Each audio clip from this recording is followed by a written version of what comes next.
अस्सलामु अलैकुम वरहमतुल्लाहि वबरकातुहू। मेरे अजीज भाइयों और बहनों, मेरे पास 3 क्वेश्चन आए हैं। पहला क्वेश्चन है कि हम बिस्तरी के बाद क्या फौरन गुस्ल करना जरूरी है। सेकंड क्वेश्चन है, एक मर्तबा हम बिस्तरी करने के बाद दूसरी मर्तबा करने के लिए क्या गुस्ल का करना जरूरी है। थर्ड क्वेश्चन है कि हम बिस्तरी के दरमियान जिस चादर पर लेटे होते हैं या कोई चादर बदन पर है तो क्या हम बिस्तरी करने से वो चादर नापाक हो जाता है। तो आज इसी को मैं क्लियर करूंगा, गौर से सुनिए, आपके सारे डाउट को क्लियर करूंगा। तो पहला क्वेश्चन है कि हम बिस्तरी के बाद क्या फौरन गुस्ल करना जरूरी है। पता नहीं माशरे में कौन इस तरह की बात फैला दिया है कि जब मियाँ बीवी आपस में मुलाकातें करते हैं तो उस मुलाकात के बाद गुस्ल करके ही सोना है वरना गुनाह लिखेगा। गौर से सुनिए, चली चलाई हुई बातों पर अमल नहीं करना है। हम बिस्तरी के बाद गुस्ल करके सोना कोई जरूरी नहीं है, नो प्रॉब्लम, नो टेंशन होकर सोएं। बस शर्त यह है कि फजर की नमाज न छूटने पावे। हाँ, अगर कोई आसानी से गुस्ल कर सकता है तो गुस्ल कर ले, वरना एक बेहतर तरीका यह है कि सोने से पहले इस्तिंजा और वजू कर लें। और ये बात अकल में भी आने वाली है। मर्द की शर्मगाह से जो उस वक्त जो होता है कि मतलब पानी मनी जो खारिज होते हैं तो कुछ कतरा शर्मगाह की नस में बाकी रह जाते हैं जिसे स्पर्म कहते हैं। तो अगर कोई हम बिस्तरी के बाद इस्तिंजा नहीं करता है और 2-3-4 घंटा इसी तरह बिता देता है तो ये खतरे की घंटी है, कहीं वो उस स्पर्म की वजह से यानी मनी जो है शर्मगाह की नस से चिपक न जाए और उस नस को जाम न कर दे।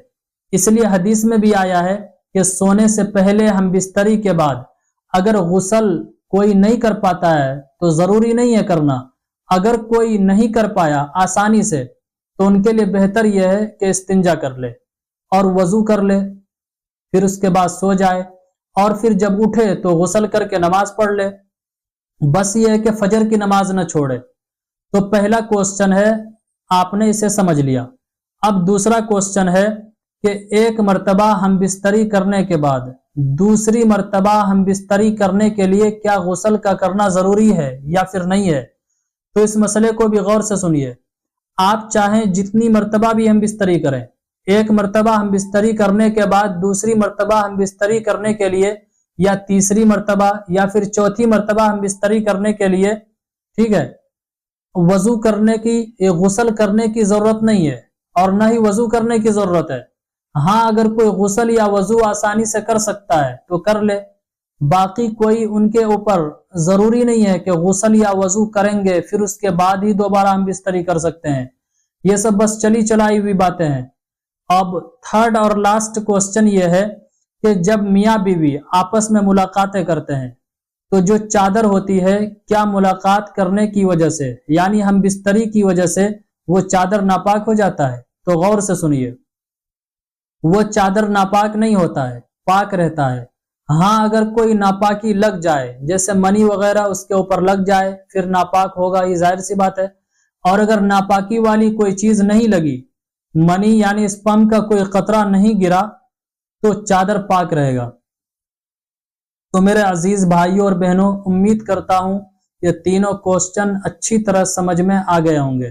तो इस क्लिप को जितना हो सके इसको शेयर जरूर कीजिए, क्योंकि इन मसलों को लेकर के माशरे में गलतफहमी बहुत ज्यादा फैली हुई है और इसको क्लियर करना हम सब की जिम्मेदारी है।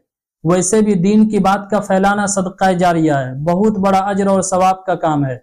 अस्सलामु अलैकुम वरहमतुल्लाहि वबरकातुहू। इस्लामिक स्कॉलर मुफ्ती खिजर हयात पारसमनी के ऑफिशियल चैनल को सब्सक्राइब कीजिए, जहां पर मिलेंगे आपको मुफ्ती साहब के बयानात, इस्लामिक हिस्ट्री, शरई मसाइल और भी बहुत कुछ सीखने को। जज़ाकल्लाह।